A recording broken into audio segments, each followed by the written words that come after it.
মূলত ঢোলা থেকে লক্ষ্মীকান্তপুর পর্যন্ত আপনাদের র্যালিটা হওয়ার কথা ছিল, র্যালি পারমিশন দেয়নি থানা কেন?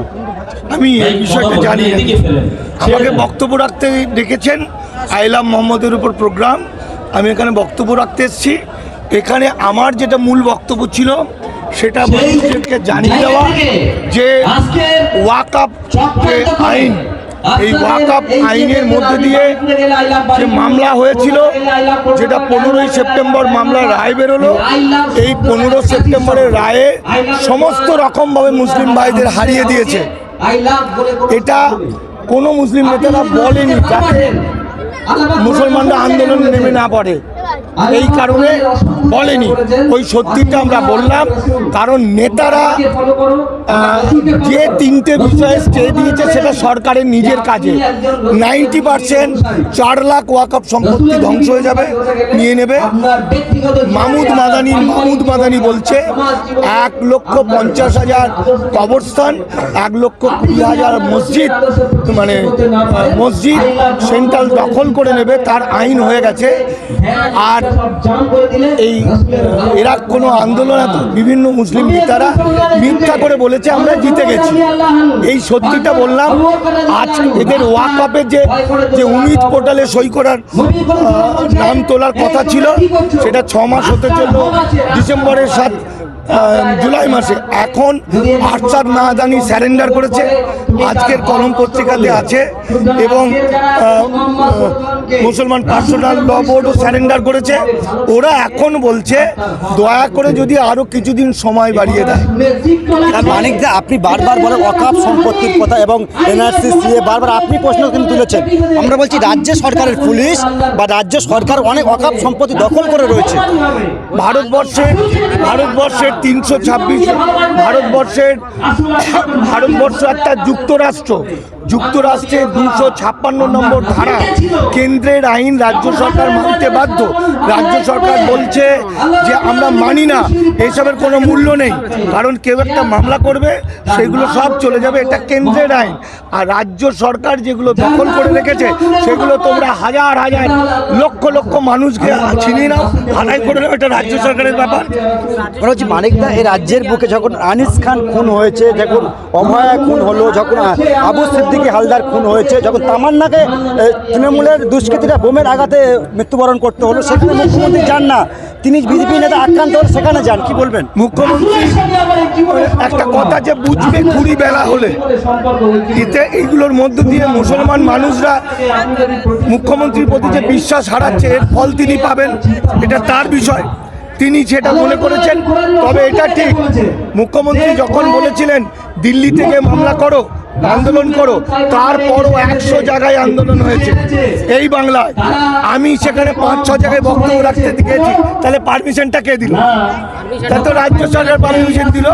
কিন্তু ঘটনা হলো রাজ্য সরকার কেন্দ্রের দাস, এটা যুক্তরাষ্ট্রীয় কাঠামো। যুক্তরাষ্ট্রীয় কাঠামোয় যদি কেন্দ্রের কথা রাজ্য সরকার না শোনে, তাহলে 355 জারি হয়, তারপরে রাষ্ট্রপতি শাসন জারি হয়। এইগুলো আইনি বিষয়। ফলে রাজ্য সরকার আর কেন্দ্রীয় সরকার বিষয় নেই, এই আইনটা কেন্দ্রীয় সরকারের।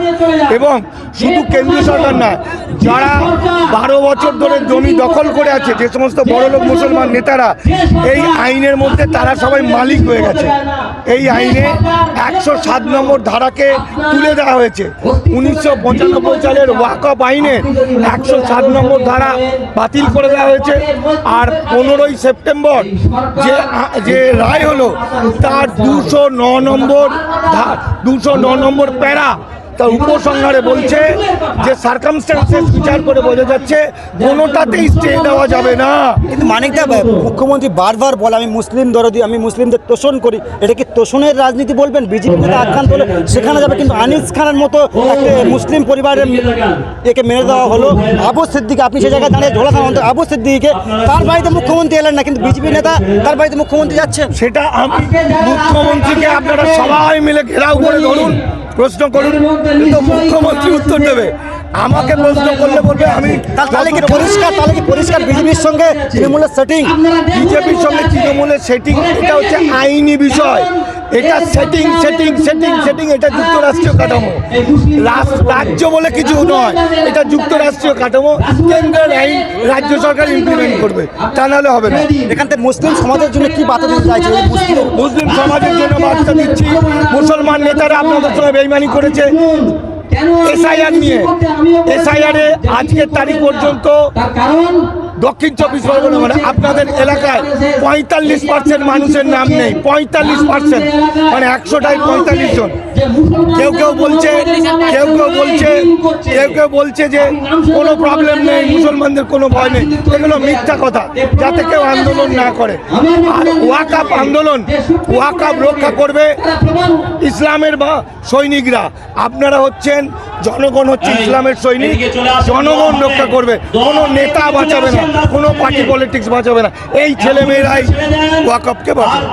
মানে যে অন্য প্রশ্ন একটা করবো আমরা। অনেকেই বলছে আপনি তৃণমূলের হয়ে দালালি করছেন। আমি যে কথাগুলো বলছি সেটা আমি একজন সমাজকর্মী হিসেবে বলি। তৃণমূলের মমতা ব্যানার্জি বেআইনিভাবে সেই কথাগুলো বলে। তৃণমূলের কথা হওয়া উচিত আমি সিএ মানি, এসআইআর করব, এগুলো হচ্ছে রাষ্ট্রের কথা। কিন্তু তিনি যখন বলছেন মানি না, তাহলে তখন মনে হচ্ছে আমার আর ওনার কথা এক। আসলে আমি ওনার মতো বলছি না, উনি আমার মতো বলছে না।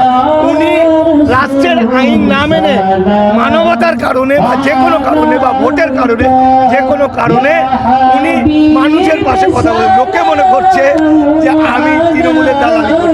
অন্য প্রশ্ন, আপনি নওশাদ সিদ্দিকীর ভোটে দাঁড়াচ্ছেন? দেখুন, এখনো পর্যন্ত ভোটে দাঁড়ানোর কোনো কথা হয়নি। মানুষকে বাঁচাতে দেখুন, নওশাদ সিদ্দিকী যখন মিথ্যা করে বলল ওয়াকফে আমরা জিতে গেছি, অথচ ওখানকার 90% মসজিদ মাজার মক্তব চলে যাবে ভাঙড়ে।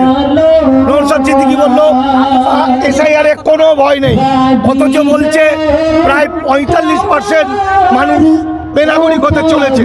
সুতরাং আমি মানুষ হিসাবে আমাকে যদি সেখানকার জনগণ মনে করে আমি সত্যিগুলো বলে দেবো, তাতে আমাকে যদি সেই মানুষের বাঁচানোর জন্য তাদের পাশে থাকার জন্য ভোটে দাঁড়াতে হয়, দাঁড়াবো। এটা জনগণ ঠিক করবে, আমি কেউ না। অসংখ্য ধন্যবাদ।